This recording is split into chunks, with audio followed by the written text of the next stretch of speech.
প্রিয় শিক্ষার্থী বন্ধুরা, তোমরা অবশ্যই ভালো আছো। আজকে RSS2 অনলাইন টিভি ক্লাসের পক্ষ থেকে তোমাদের সবাইকে শুভেচ্ছা ও অভিনন্দন জানাই। আজকে সপ্তম শ্রেণীর হিন্দু ধর্ম ও নৈতিক শিক্ষা গ্রন্থ থেকে তোমাদেরকে আলোচনা করব। তোমরা সবাই যার যার টেবিলে বসে বা পড়ার স্থানে বসে বইটা নিয়ে বসো। তোমাদের দেখো ধর্ম বইটা,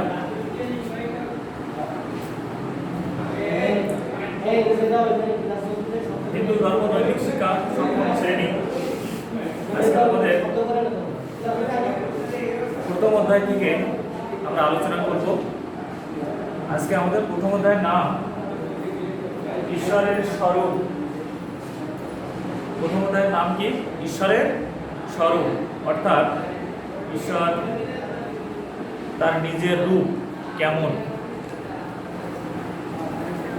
স্বর অর্থাৎ নিজ, রূপ অর্থাৎ আকার।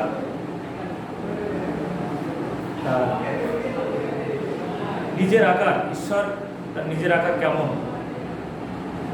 বা সৃষ্টিকর্তার নিজের আকার কেমন, তিনি আকার, নিরাকার না সাকার, আকার ধারণ করেন, এসব বিষয় সম্পর্কে আমরা আজকে এই অধ্যায়ে জানব। শিক্ষার্থীবৃন্দ, তোমরা তোমাদের বইটা হাতে নাও এবং প্রথম অধ্যায় হলো, দেখো এখানে আছে ঈশ্বরের স্বরূপ। এ বিশ্ব ব্রহ্মাণ্ডের সকল প্রাণী ও বস্তু একজন স্রষ্টা সৃষ্টি করেছেন, তাকে আমরা স্রষ্টা বলি বা সৃষ্টিকর্তা বলি বা ঈশ্বর বলি। তিনি এক ও অদ্বিতীয়, অর্থাৎ তিনি এক এবং তার অন্য কোনো শরীক নাই, তাই তাকে বলা হয়েছে তিনি এক ও অদ্বিতীয়। তিনি নিরাকার, তবে তিনি সাকার রূপ ধারণ করতে পারেন। তার কোনো আকার নেই, কিন্তু প্রয়োজনে তিনি আকার ধারণ করতে পারেন, যেমন অবতার, দেবদেবী প্রভৃতি তার সাকার রূপ। অবতার কেমন? ঈশ্বর যখন কোনো কিছু করার জন্য পৃথিবীতে আকার ধারণ করে নেমে আসেন, তখন তাকে অবতার বলা হয়। যেমন শ্রী রামচন্দ্রের কথা আমরা বলতে পারি। তিনি ত্রেতা যুগে পৃথিবীতে অবতার রূপে জন্মগ্রহণ করেছিলেন। আবার অবতার রূপে আমরা শ্রী শ্রী ঠাকুর অনুকূল চন্দ্রের কথাও বলতে পারি। তিনিও ধর্ম প্রচার বা মানুষের কল্যাণের জন্য পৃথিবীতে অবতার রূপে এসেছিলেন। আবার আমরা হরিচাঁদ ঠাকুরের কথাও বলতে পারি। তিনি মানুষের কল্যাণের জন্য, জীবের কল্যাণের জন্য অবতার রূপে আমাদের এই ধরাধামে এসেছিলেন। এইরূপ সৃষ্টিকর্তা বা স্রষ্টা বা ঈশ্বর যখন পৃথিবীতে আকার ধারণ করে কোনো জনকল্যাণমূলক কাজ করেন, তখন তাকে আমরা ঈশ্বরের অবতার বলি বা সাকার রূপ বলি। আবার আছে দেবদেবী, যেমন আমরা দুর্গা পূজা করি, সরস্বতী পূজা করি, লক্ষ্মী পূজা করি, গণেশ পূজা করি, কালী পূজা করি। এগুলো ঈশ্বরের অংশ বা অংশের আকার, তো আমরা এদেরকে দেবদেবী বলি। এইভাবে ঈশ্বর সাকার রূপে আমাদের পৃথিবীতে অবস্থান করেন। এই অধ্যায়ে স্রষ্টা এবং ঈশ্বর শব্দের অর্থ, ঈশ্বরের স্বরূপ এবং ঈশ্বরের একত্ব সম্পর্কে আমরা বিস্তারিত জানব। তো শিক্ষার্থী বন্ধুরা, তোমরা পাঠ 1-এ দেখো যে এখানে আছে স্রষ্টা ও ঈশ্বরের অর্থ, ঈশ্বর শব্দের অর্থ পাঠ 1 আছে, এই অধ্যায়ে আমরা আলোচনা করব। স্রষ্টা ও ঈশ্বর শব্দের অর্থ বলতে কি বোঝায় এটা আমরা জানব। স্রষ্টা মানে যিনি সৃষ্টি করেছেন। স্রষ্টা মানে কি? যিনি স্রষ্টা করেছেন। শিক্ষার্থী বন্ধুরা, তোমরা একটা জিনিস উপলব্ধি করতে চেষ্টা করো, একজন মৃৎশিল্পী, অর্থাৎ যিনি মৃৎ মানে কি মাটি, যিনি মাটি দিয়ে শিল্প কার্য বা ভাস্কর্য তৈরি করেন, কোনো মূর্তি তৈরি করেন, কোনো বস্তু তৈরি করেন, তখন আমরা তাকে মৃৎশিল্পী বলি। কোনো দেবদেবী তৈরি করেন। আমরা যখন পূজা করি, অর্থাৎ আমরা যখন কালী পূজা করি, দুর্গা পূজা করি বা শিবের পূজা করি, সরস্বতী পূজা করি, আমরা তখন মাটি দিয়ে তার মূর্তি তৈরি করি এবং এই মূর্তি যিনি তৈরি করেন তাকে আমরা মৃৎশিল্পী বলি। মাটি দিয়ে তিনি এই শিল্পী তার শিল্প কার্য তৈরি করতে পারেন, সৃষ্টি করতে পারেন, তাই আমরা তাকে মৃৎশিল্প বলি। কিন্তু শিক্ষার্থী বন্ধুরা একটু ভেবে দেখো তো, মাটি কে তৈরি করেছে? মাটি নিশ্চয়ই মৃৎশিল্পী তৈরি করতে পারেননি। মাটি যিনি সৃষ্টি করেছেন তিনিই হচ্ছে স্রষ্টা, তিনিই হচ্ছে আমাদের ভগবান। মৃৎশিল্পী কিন্তু এই মাটি তৈরি করতে পারেন না। শুধু মাটিই নয়, আমরা জল, নদী, সমুদ্র, চন্দ্র, সূর্য, গ্রহ, নক্ষত্র, জীবজন্তু ইত্যাদি সৃষ্টি করতে পারি না। আর যিনি এই সকল বস্তু বা জিনিস সৃষ্টি করেছেন তাকে আমরা স্রষ্টা বা সৃষ্টিকর্তা বলি। এ সকল সৃষ্টির পিছনে এক অসীম শক্তি বিরাজ করছে। এই অসীম শক্তির বলেই সব কিছু একটি নিয়মের মধ্য দিয়ে আবর্তিত হচ্ছে। যিনি এই মহাশক্তিধর তাকে স্রষ্টা বা সৃষ্টিকর্তা বলা হয়। এ স্রষ্টা বা সৃষ্টিকর্তাকে আমরা ঈশ্বর বলি। তো শিক্ষার্থী বন্ধুরা দেখো, তাহলে স্রষ্টা বা সৃষ্টিকর্তা বা ঈশ্বর আমরা তাকে বলি। এরকম নদী, পাহাড়, পর্বত, চন্দ্র, সূর্য, গ্রহ, তারা, নক্ষত্র, জীব জন্তু, গাছপালা যা কিছু সৃষ্টি হয়েছে এবং যিনি সৃষ্টি করেছেন তাকে আমরা স্রষ্টা বলি। স্রষ্টার তৈরি করা জিনিসপত্র নিয়ে আমরা মানুষেরা আমাদের অনেক কার্য আমরা সাধন করি। তো এই হলো স্রষ্টা বা ঈশ্বর। ঈশ্বর শব্দটির অর্থ হচ্ছে প্রভু। শিক্ষার্থী বন্ধুরা, ঈশ্বর শব্দের অর্থ কি? প্রভু। তিনি সর্বশক্তিমান। তিনি শৃঙ্খলার সঙ্গে জীবজগৎকে নিয়ন্ত্রণ করছেন। এই সমগ্র জীবজগৎ, বিশ্ব ব্রহ্মাণ্ড যিনি নিয়ন্ত্রণ করছেন তিনি ঈশ্বর। আমরা তাকে ভক্তি করে শ্রদ্ধা করি, ভালোবাসি। সকল শক্তি ও গুণের তিনি আধার, অর্থাৎ তিনি ধারণ করেন। সূর্যের আলো তারই আলো। সূর্য আলো পায় কোথা থেকে? সেই সৃষ্টিকর্তা সৃষ্টি করেছেন সূর্যকে, তার আলো সূর্যের ভিতরে দিয়েছেন, সূর্য থেকে আমরা সেই আলো পাই। তিনি ধারণ করেন সব কিছু। তিনি মৃত্যুর সীমানায় জীবনকে বেঁধে দিয়েছেন। ঈশ্বর বা প্রভু তিনি কি করেছেন? মৃত্যুর সীমায় জীবনকে বেঁধে দিয়েছেন। এভাবেই তিনি জীব জগতের উপর প্রভুত্ব করেছেন। এজন্যই তার নাম ঈশ্বর। এজন্য তার নাম কি? ঈশ্বর। তার আদি নাই, তাই তিনি অনাদি। তার অন্ত নাই, তাই তিনি অনন্ত। তার বিনাশ নাই, তাই তিনি অবিনশ্বর। ঈশ্বর বা প্রভু কি? তার অন্ত নাই, তাই অনন্ত। তার আদি নাই, তাই তিনি অনাদি। তার বিনাশ নাই, তাই তিনি অবিনশ্বর। হিন্দু ধর্ম অনুসারে আমরা স্রষ্টাকে বিভিন্ন নামে অভিহিত করি। হিন্দু ধর্ম অনুসারে আমরা ঈশ্বর বা স্রষ্টা বা প্রভুকে কি নামে অভিহিত করি? বিভিন্ন নামে। ব্রহ্মা, বিষ্ণু, শিব, পরমাত্মা, ভগবান ইত্যাদি। এই পৃথিবীতে আরও অনেক ধর্ম আছে, যেমন ইসলাম, বৌদ্ধ, খ্রিস্টান, শিখ ইত্যাদি। শিক্ষার্থী বন্ধুরা, শুধু হিন্দু ধর্ম নয়, এই পৃথিবীতে আরও অনেক ধর্ম আছে, বৌদ্ধ, ইসলাম, খ্রিস্টান, শিখ ইত্যাদি। বিভিন্ন ধর্মের স্রষ্টাকে বিভিন্ন নামে অভিহিত করা হয়েছে, যেমন আল্লাহ, খোদা, গড ইত্যাদি। ইসলাম ধর্মে আল্লাহ নামে স্রষ্টাকে অভিহিত করা হয়েছে, খ্রিস্টান ধর্মে গড নামে অভিহিত করা হয়েছে। এক স্রষ্টারই বিভিন্ন নাম, ঈশ্বর স্রষ্টা এরকম একটি নাম। ঈশ্বর কি?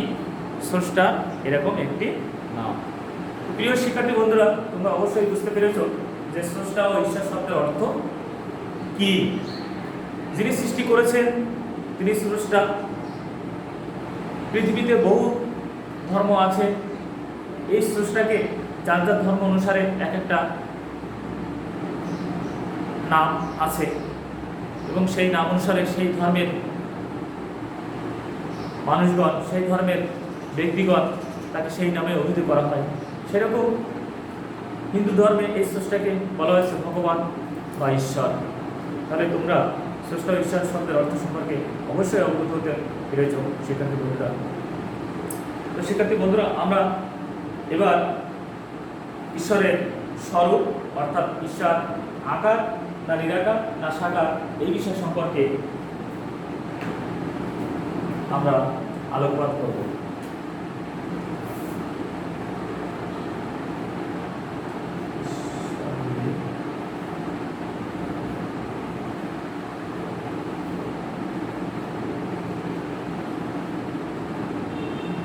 ঈশ্বরের স্বরূপ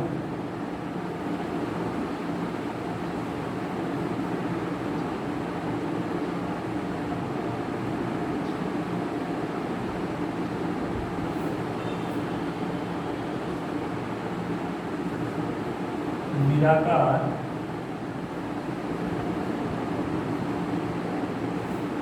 ও সাকার।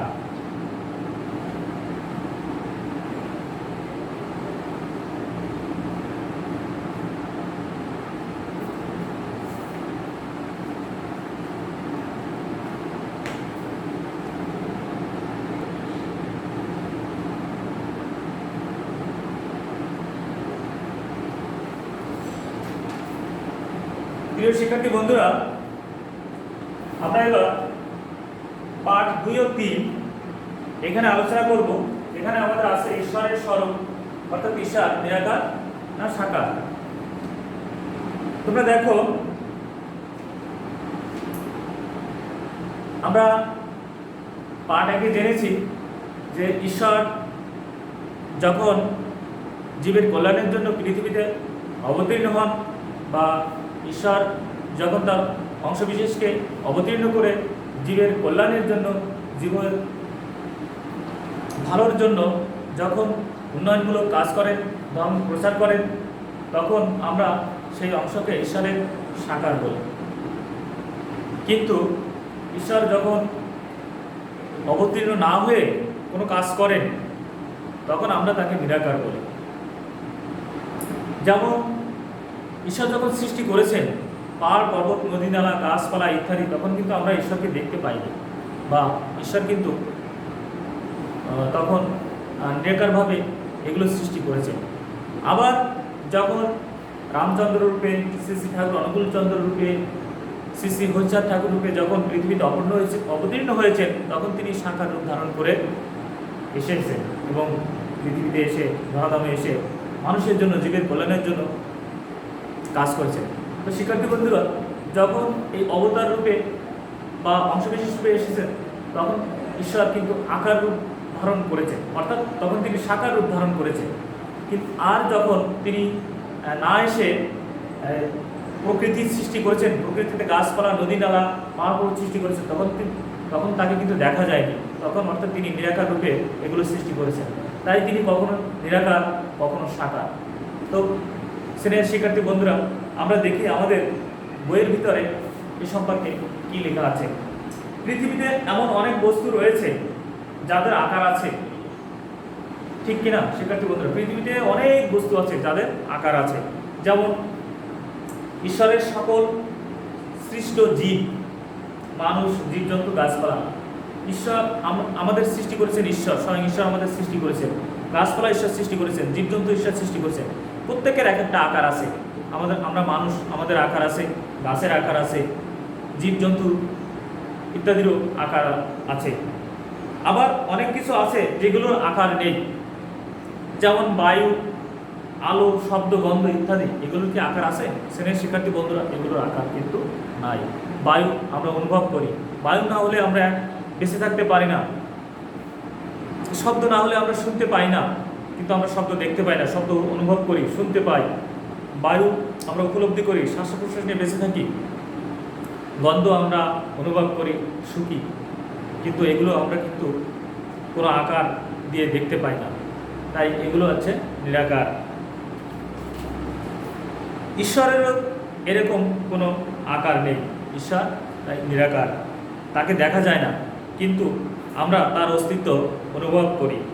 তবে ঈশ্বর সর্বশক্তিমান। পৃথিবীতে যত শক্তি আছে সব শক্তির মূলে তিনি রয়েছেন। তিনি নিজ অসীম ও অন্য শক্তির বলে যে কোনো আকার ধারণ করতে পারেন। অসীম তার নিজের শক্তি বলেন এবং তার অসীম শক্তির দ্বারা যে কোনো মুহূর্তে যে কোনো আকার তিনি ধারণ করতে পারেন। ঈশ্বরের সাকার রূপ নানাভাবে প্রকাশ পেয়েছে, তাই তাকে নিরাকার বা সাকার বলা হয়েছে। যেমন এক ঈশ্বর নিজেকে বা নিজের অংশবিশেষকে সাকার রূপ দান করেন। এ রূপগুলো হলো অবতার ও দেবদেবী। শিক্ষার্থী বন্ধুরা, আমি আগেই বলেছিলাম যে ঈশ্বর যখন সাকার রূপ ধারণ করেন তখন অবতার বা দেবদেবী বলা হয় সেই সাকার ধারণকে। দুই, ঈশ্বর নিজেই জীবের মধ্যে যখন আত্মারূপী অবস্থান করেন তখন তাকে জীবাত্মা বলা হয়।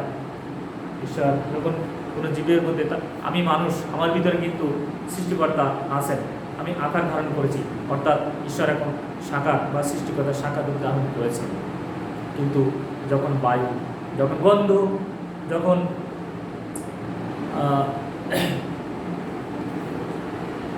শব্দ, আলো, এগুলো কিন্তু আকার নেই। তাই ঈশ্বরও এরকম নিরাকার রূপেও কখনো নিজেকে প্রকাশ করেন, আবার কখনো সাকার রূপে প্রকাশ করেন। তো শিক্ষার্থী বন্ধুরা, তাহলে তোমরা অবশ্যই বুঝলে যে স্রষ্টা বা সৃষ্টিকর্তা বা ভগবান বা ঈশ্বর কখন সাকার কখন নিরাকার রূপে অবস্থান করেন। তো শিক্ষার্থী বন্ধুরা, তোমরা অবশ্যই এ বিষয়ে বিস্তারিত জানতে পেরেছো, উপলব্ধি করতে পেরেছো। তোমরা অবশ্যই বাড়িতে এগুলো পড়বে, তোমাদের স্মৃতিতে এগুলো স্থায়ীভাবে রাখবে।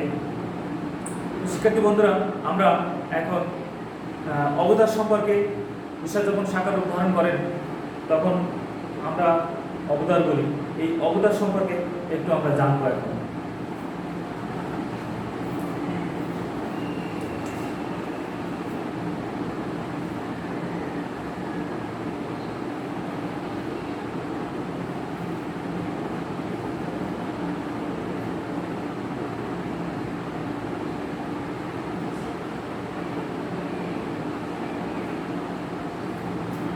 প্রিয় শিক্ষার্থী বন্ধুরা,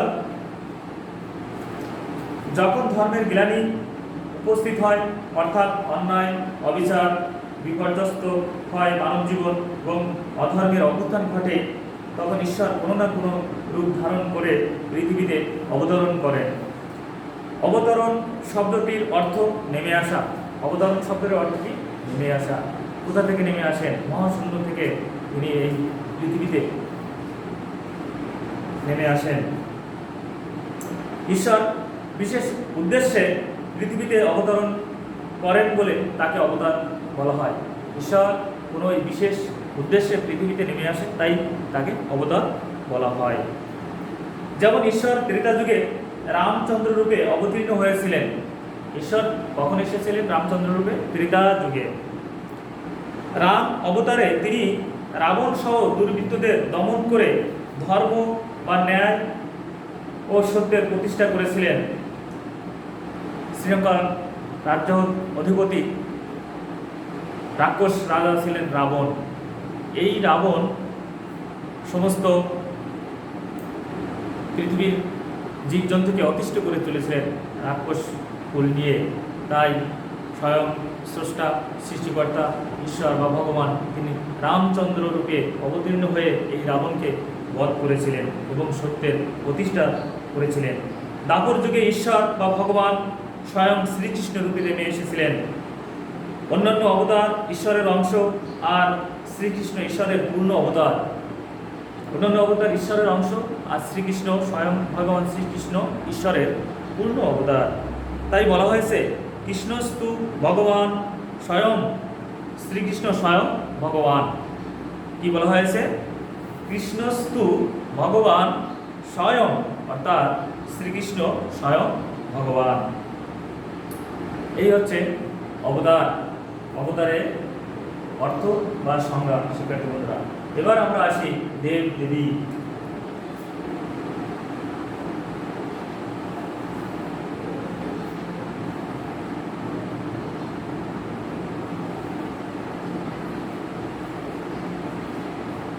শিক্ষার্থী বন্ধুরা, দেব দেবী বলতে কি বোঝায়? অর্থাৎ ঈশ্বরের যখন অংশবিশেষ সাকার রূপ ধারণ করে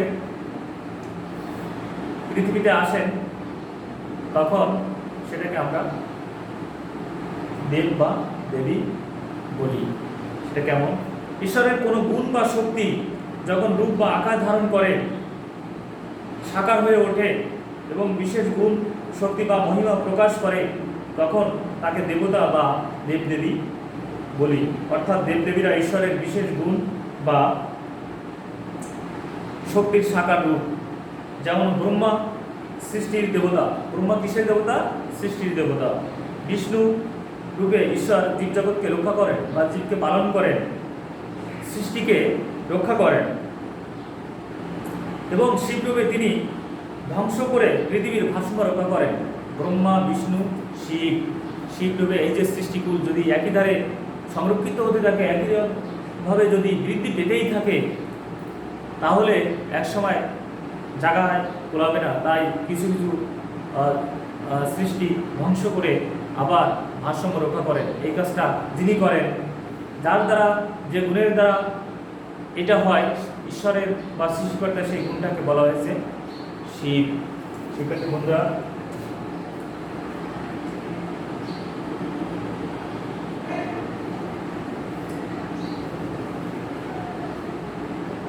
ব্রহ্মা, বিষ্ণু, শিব, এগুলো দেব দেবী। ব্রহ্মা কিসের দেবতা? সৃষ্টি। ঈশ্বর যখন বা সৃষ্টিকর্তা যখন সৃষ্টি করেন, এই সৃষ্টি যিনি যে গুণ বা ক্ষমতা আকার ধারণ করে সৃষ্টি করেন, তখন আমরা তাকে ব্রহ্মা বলি। আর এই সৃষ্টিকে যিনি পালন করেন বা রক্ষা করেন, এই কাজটা যে গুণ বা আকার দ্বারা করা হয় ঈশ্বরের, সেই গুণ বা আকারকে বলা হয় বিষ্ণু।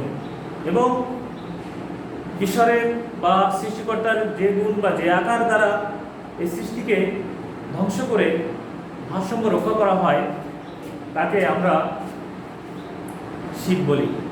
তো প্রিয় শিক্ষার্থী বন্ধুরা, আজকে আমরা প্রথম অধ্যায়ে ঈশ্বরের স্বরূপ, এই অধ্যায়ের আলোচনার ভিতরে আমরা স্রষ্টা ও ঈশ্বরের শব্দের অর্থ জেনেছি। ঈশ্বরের স্বরূপ অর্থাৎ ঈশ্বর আকার না সাকার বা নিরাকার, এ সম্পর্কে জেনেছি। এবং অবতার, দেবদেবী, এগুলো সম্পর্কে আমরা বিস্তারিত আলোচনা করেছি। তোমরা অবশ্যই এগুলো বোঝার চেষ্টা করেছো বা উপলব্ধি করতে পেরেছো। তো প্রিয় শিক্ষার্থী বন্ধুরা, তোমরা এই আলোচনা মনোযোগ সহকারে বাড়িতে বসে তোমাদের বইতে আরও অধ্যয়ন করবে এবং উপলব্ধি করার চেষ্টা করবে। তো তোমাদের সকলকে সুস্বাস্থ্য কামনা করে করোনাকালীন সময়ে বাড়ির বাইরে না গিয়ে যত্রতত্র স্থানে খোলামেলা না করে তোমরা বই নিয়ে সময় কাটাবে। বইয়ের দিকে যত্নশীল হবে, নিজের শরীরের প্রতি যত্নশীল হবে, বাড়িতে ছোট বড় যারা আছেন তাদেরকে কেয়ার নিবে। সর্বোপরি তোমাদের সুস্বাস্থ্য কামনা করে আজকের মতো RSS 2 অনলাইন টিভি এর ক্লাস থেকে তোমাদেরকে আবারও শুভেচ্ছা ও ধন্যবাদ জানিয়ে আজকের পাঠ আমি এখানে শেষ করছি। ধন্যবাদ সবাইকে।